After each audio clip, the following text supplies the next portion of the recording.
Finish him. Hey, chill. A man is murdered in broad daylight, and the company that he built allows the very people who hated that man while he was still alive to simply pay enough money to speak main stage and... WorldBriefed is your front row seat to what's happening around the world. From real stories on the streets to major political headlines, breaking global events, and the latest in music and celebrity culture. Or you can be someone that's concerned about the direction that the Republican Party is taking, and you can recognize that that's the truth, okay? You can keep deluding yourself, and you can keep pretending that this is not how the public received this event. This is not how Republicans are feeling, but you would, again, you'd just be deluding yourself. That's the truest take right there on the internet about how people felt when they watched it. It felt like everything that all of us on our platforms said that gave us the ick about Hollywood. When they got up on stage and they mocked people that lived between LA and New York City, and they mocked the farmers and the ranchers and people that supported Trump in 2015. That's the vibe that it's getting. It feels like we're being mocked. Now, for clarity, that's just broadly speaking. Like, broadly speaking, it was not relatable to the general public to see a situation where a man is murdered in broad daylight and the company that he built allows the very people who hated that man while he was still alive to simply pay enough money to speak main stage and pretend that they were best buds. There's something about that people just can't relate to. Like, yeah, Ben Shapiro didn't really like Charlie when he was alive, but he gave us $1 million, so he's going to be at AmFest, and he's not only just going to be at AmFest, he's going to walk out right after Erica Kirk opens up AmFest. And we just sort of expect the public to be fine with that. That actually happened. Now, maybe Turning Point USA is not striving for relatability, and that's fine. Money can, in fact, be your motive. But for me, when it moved toward becoming an abomination, the thing that sent me over the edge was when I saw the tent. Okay, I am never going to get over this tent. I could spend a week discussing this tent. I could probably do a month of content describing what it was like for me when I saw the tent and how I felt seeing the tent and what this tent actually now represents. What am I referring to? Let's take a listen to a reporter who's at AmFest describe the scene behind her in the hallway outside of the speaking area. Take a listen. And you can see from behind me, this is a recreation of the tent where Charlie Kirk lost his life at Utah University in September, and people are taking selfies with it. I cannot. I am not capable of whatever that. When I saw this, I realized I do not know enough words. I had to consult a thesaurus, and I still could not land upon the correct adjective to describe how I felt when I saw that tent. People taking selfies under a recreation. I don't know if it's actually the tent. It looks like it's pretty old. Or a tent that Charlie died under. That's what was happening at AmFest. Horrified. I was aghast. I don't think I ever described myself as aghast. I was aghast. It was ghastly to look at that and to realize that they made a conscious decision to allow that to happen. To what end? Okay? I was so gassed. I messaged people inside of Turning Point. I said, I want to know who approved this, because I know what's going to come next. You're going to say, oh, we don't know how it happened, and something fell through the cracks, and so much was going on. We had no idea the tent that Charlie died on was being brought in as a display. We had no idea that was happening. So I messaged, I said, who did this? Who approved this? I want to know, because I have no authority to fire people, but I want to pretend like I can fire the people who made this decision, everyone involved. And the answer that I got, you're not going to believe this, or you will believe this, that the person who approved this tent was the amazing Elizabeth McCoy. Potentially more amazing than her husband, Michael McCoy. Elizabeth McCoy was the person who approved this tent, so there's no way that they can come out and pretend like Erica didn't know this was happening, because she's very close with Elizabeth McCoy. Okay, she's very close with her. So for everybody on the outside looking into this, AmFest is when we realized that something very disturbing is happening in America. I feel like AmFest is, or what it did for me was it contributed to my realization that the future, the dark future that everyone's always predicting, like the AI future, it's here. We're actually here. I think that we are fighting machines.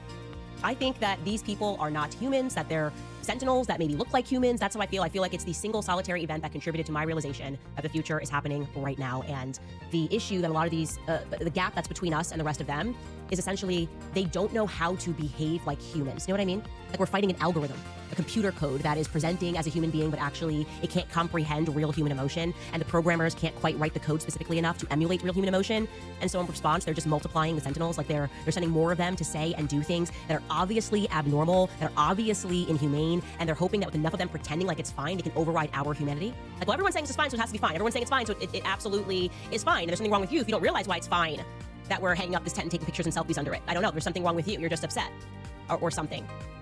The results of what's happening right now, and Tim Dillon is about to explain this, and I have a lot of Tim Dillon clips because he just spoke to me when I heard his take on everything. But the result is that right now what's happening in this country and really all over the world is that everything feels weird and wrong. That's why I kept saying last year that everything is fake and gay. It feels like we're watching a movie. It feels like we're all in the Truman Show and everyone around us are actually robots, and things have gotten so abnormal that even things that should be abnormal, like RFK sexting, which is what Tim Dillon's about to describe, feels like that's the most normal thing going on. Take a listen to Tim Dillon.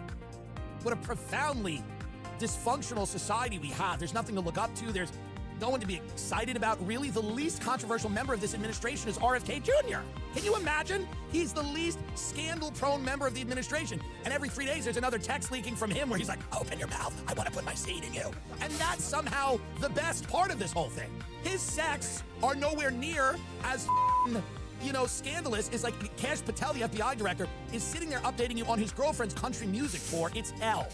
It's absolutely hell. And Erica Kirk, God bless, tragic, I'm sorry for what happened, but nobody knows why she's out there in a glittering pantsuit in a recreated tent that her husband tragically was murdered in, throwing merch out. She's out there talking to Nicki Minaj. People are confused. What's going on? Those are the 3 words that sum up this whole entire mess that we've created for ourselves. He's right. What is going on sums up how we all feel right now. And I also would like to mention here another confusing parts that we kind of didn't discuss enough. Another confusing part of that Barry Weiss interview that we should discuss more. Everyone was making TikToks about the stop, just stop, but actually the most effed up part about that interview was CBS's decision to bring Hunter Kozak to ask Erica a question. Again, who approved this?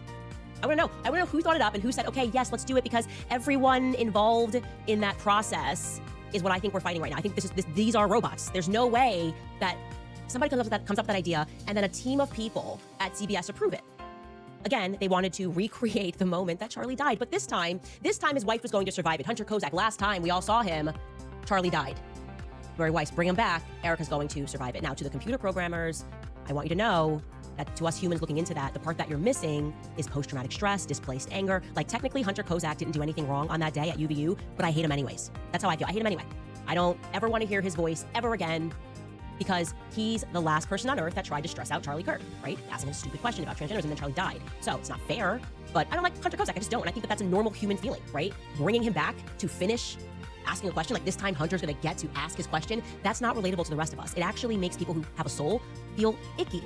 So I want everyone to watch that moment. I want to invite you to go backward and to rewatch that moment and the manner in which Barry Weiss tees up this excruciatingly odd question. Take a listen. Erica, as you know, the last person that Charlie ever spoke to was a Utah Valley student named Hunter Kozak. He was asking Charlie a question that day when he was shot, and he's here tonight, and he wants to ask you a question. Hi there.